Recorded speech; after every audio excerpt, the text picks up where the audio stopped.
Sriman Narayana Narayan Hari Hari Sriman Narayana Narayan.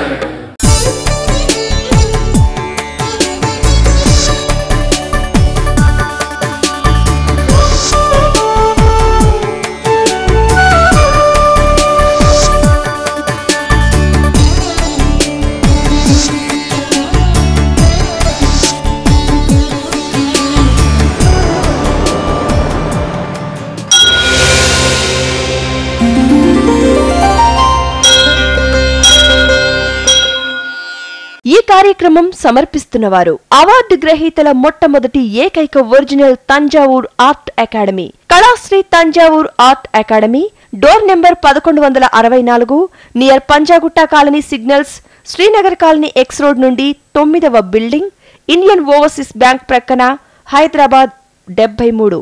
Website www.kalasriarttemple.com. Sriman Narayana Narayan Hari Hari Sriman Narayana Narayan Hari Hari Sriman Narayana Narayan Hari Hari Sriman Narayana Narayan Hari Hari. త్రికళా జ్ఞానములోనికి సుస్వాగతం. నీలాంజన సమభాసం రవిపుత్రం యమాగ్రజం ఛాయామార్తాండ సంభూతం తం నమామి శనైశ్వరం. ఓం శం శనైశ్వరాయ నమః.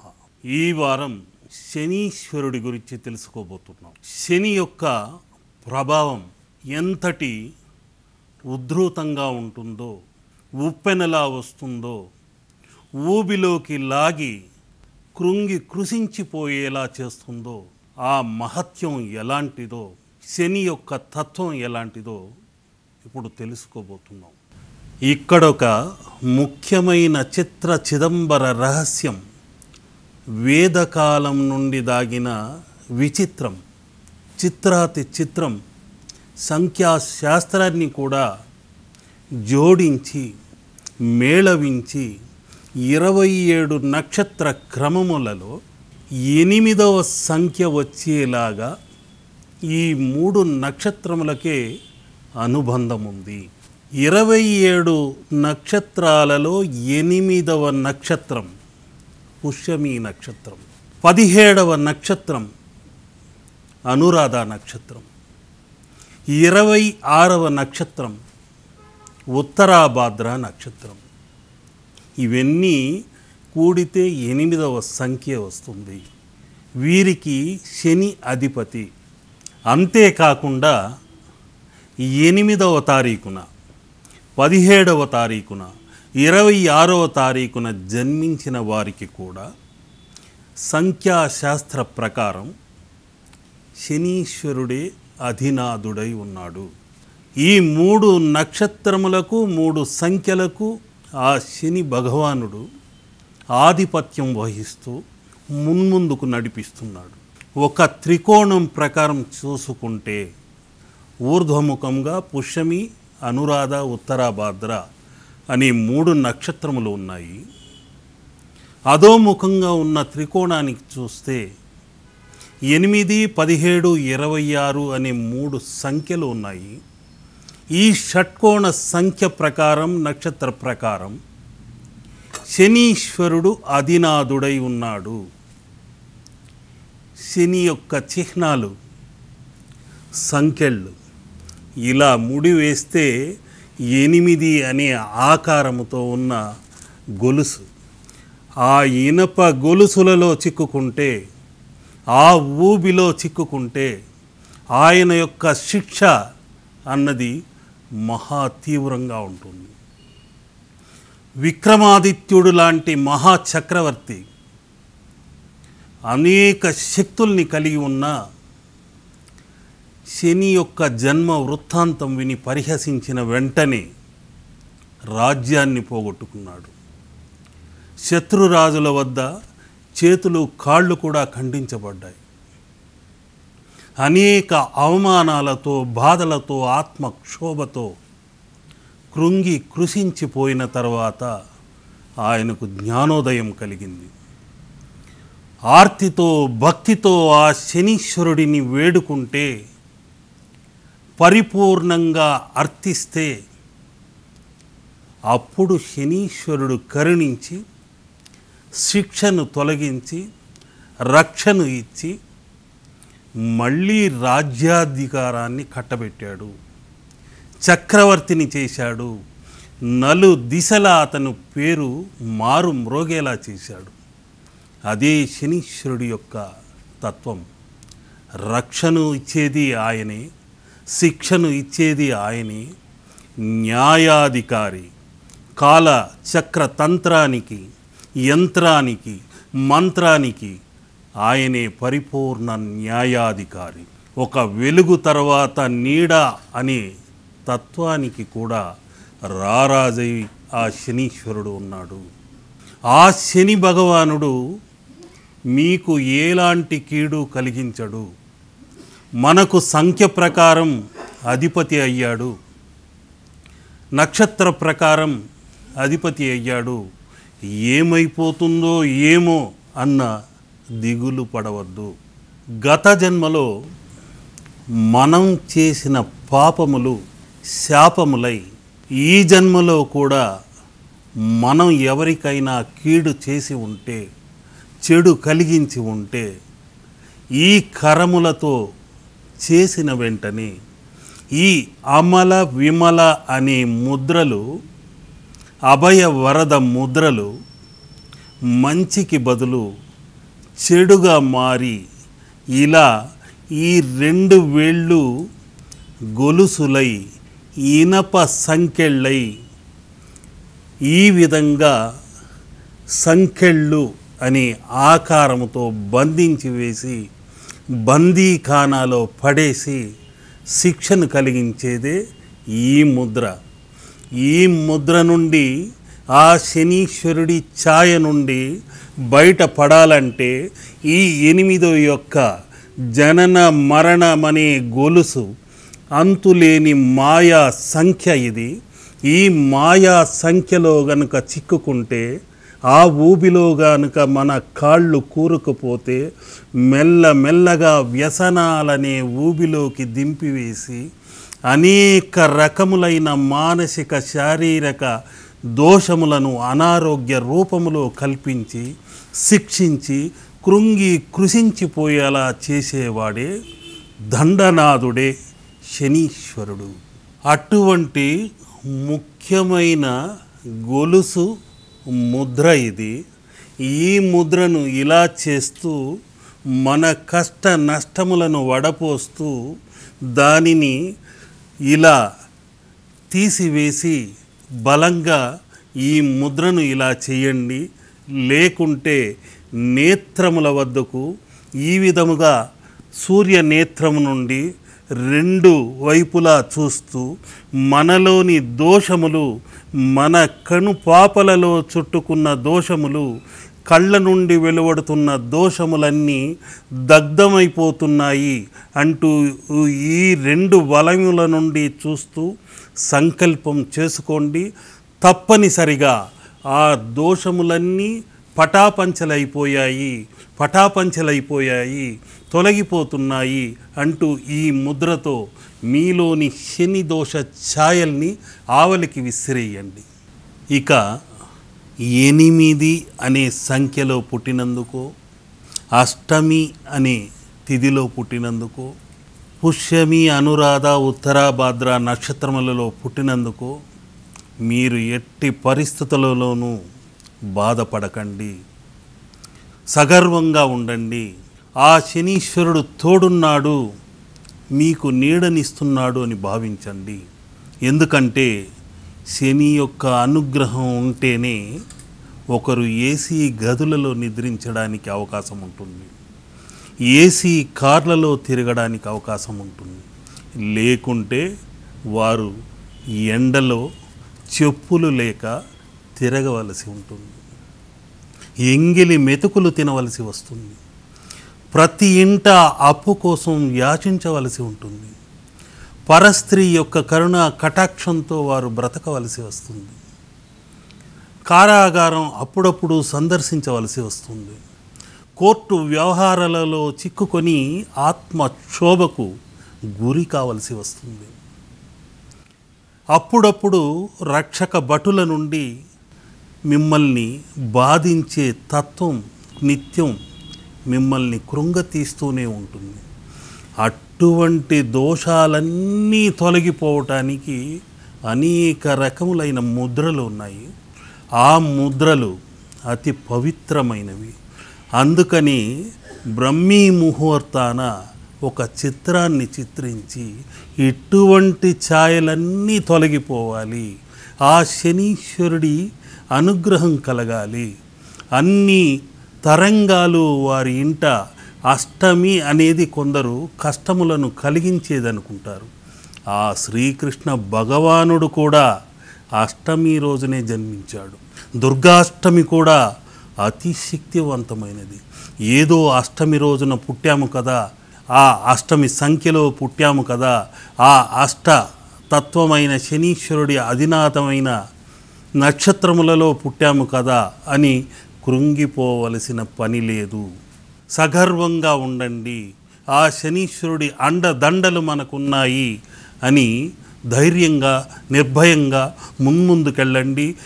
ఏ పని చేసినా ఈ ముద్రతో చేస్తూ తప్పనిసరిగా నేను కష్టించి పని చేస్తున్నాను, యత్నం ప్రయత్నం దైవత్నం అన్నది తప్పకుండా మీరు అనుకున్నవన్నీ నెరవేరుతాయి.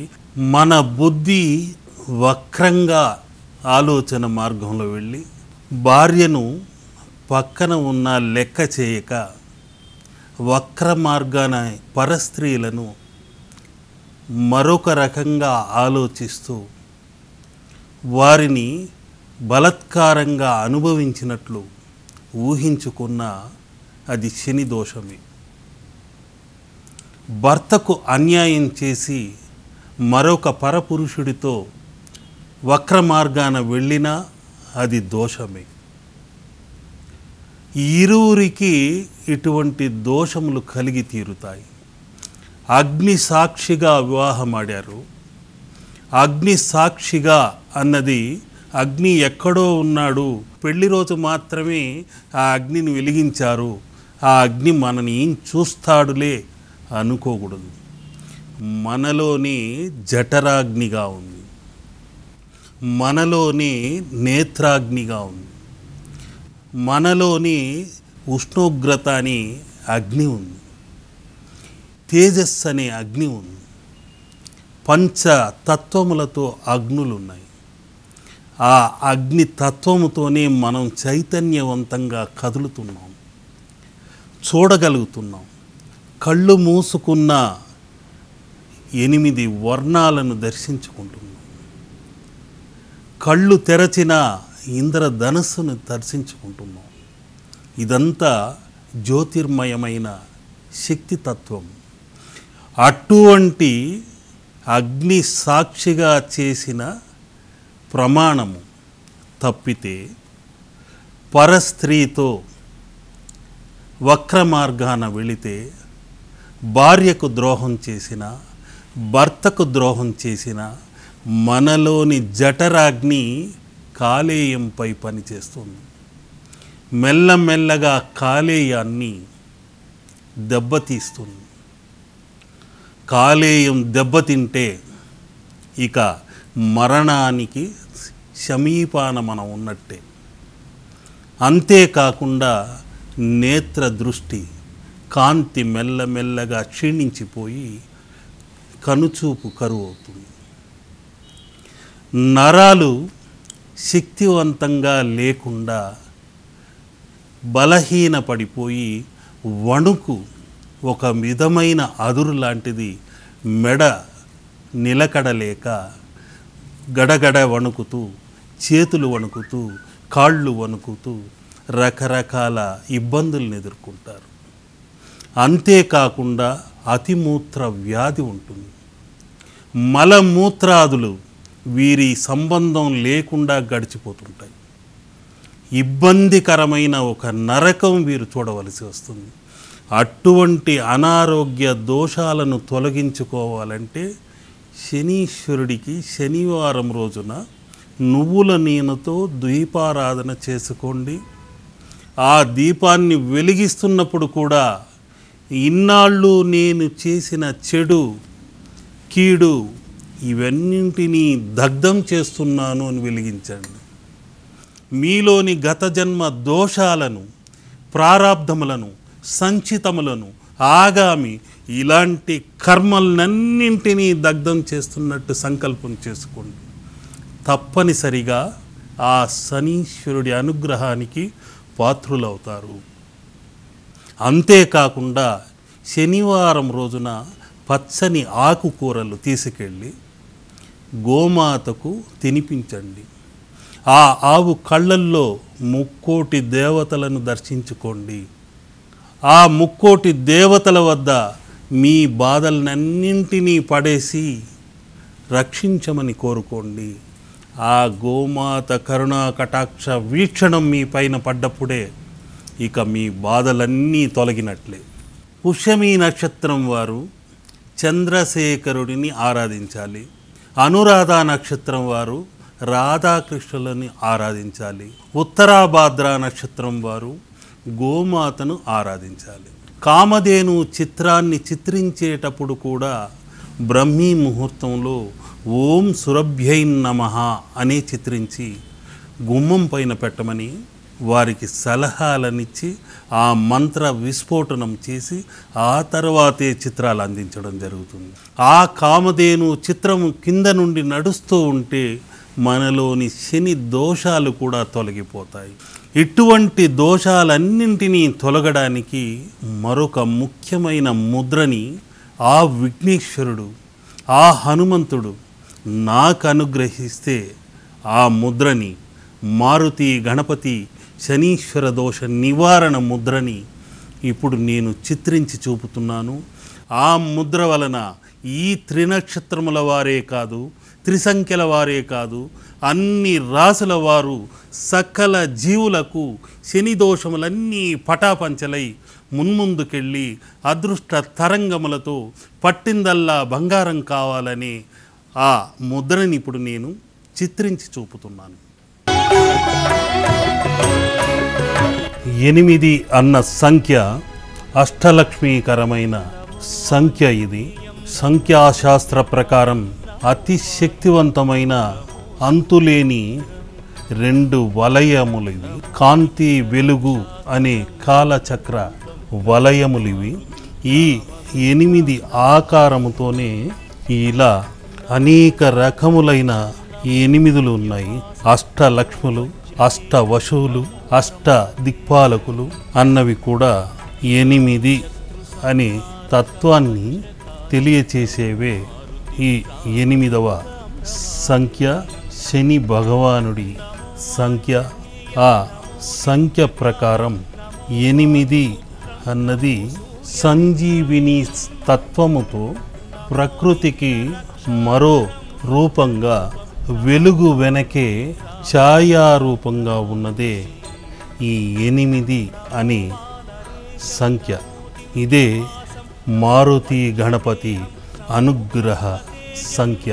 ఈ 8లోనే మారుతి గణపతి ఏ విధంగా దాగి ఉన్నాడో చూద్దాం. ఆ మారుతి కూడా శనీశ్వరుడి ఛాయను మన చెంతకు రాకుండా ఆపగలిగేవాడు. అదేవిధంగా విఘ్నేశ్వరుడు కూడా ఛాయను మన చెంతకు రానివ్వకుండా ఆపగలిగేవాడు.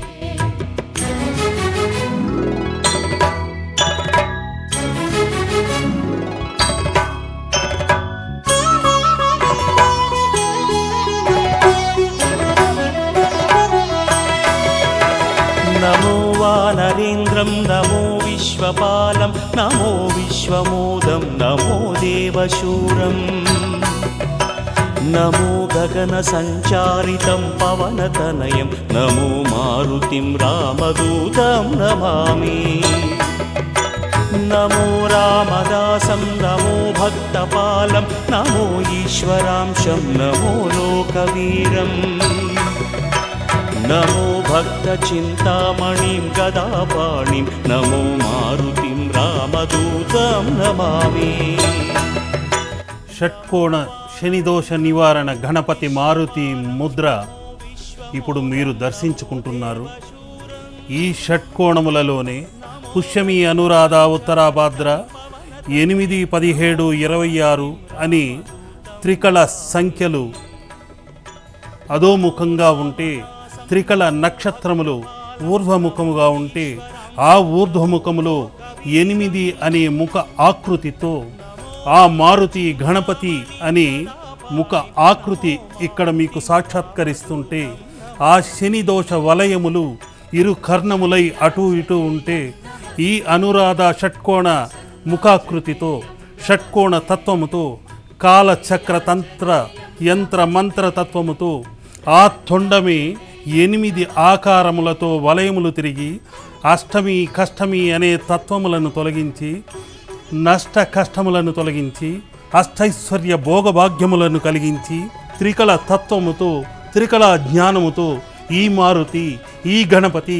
శనిదోష నివారణకై నాకీ ముద్రను అనుగ్రహిస్తే మీకందరూ ఆ అనుగ్రహానికి పాత్రులు కావాలని ఈ ముద్రను ఈనాడు ఈ వారం వరంగా అందచేస్తూ మీకందరికీ ఈ భక్తి తరంగముల నుండి శక్తివంతమైన తరంగములు వెలువడి ఈ హరిద్ర ముద్ర నుండి దరిద్ర దోషములను తొలగించే శక్తి తరంగములు మీ ఇంట ప్రవేశించి అన్నింటా విజయాన్ని చేకూర్చాలని కోరుకుంటున్నాను. నమో భక్తవరదాయకం ఆత్మవాసం నమో మారుతిం రామదూతం నమామి. నమో పాపనాశం నమో సుప్రకాశం నమో వేదసారం నమో నిర్వికారం నమో నిఖిల సంపూజితం దేవశ్రేష్టం నమో మారుతిం రామదూతం నమామి. నమో కామరూపం నమో రౌద్రరూపం నమో వాయుతనయం నమో వానరాగ్రం నమో భక్తవరదాయకం ఆత్మవాసం నమో మారుతిం రామదూతం నమామి. శ్రీ ఆంజనేయం నమస్తే.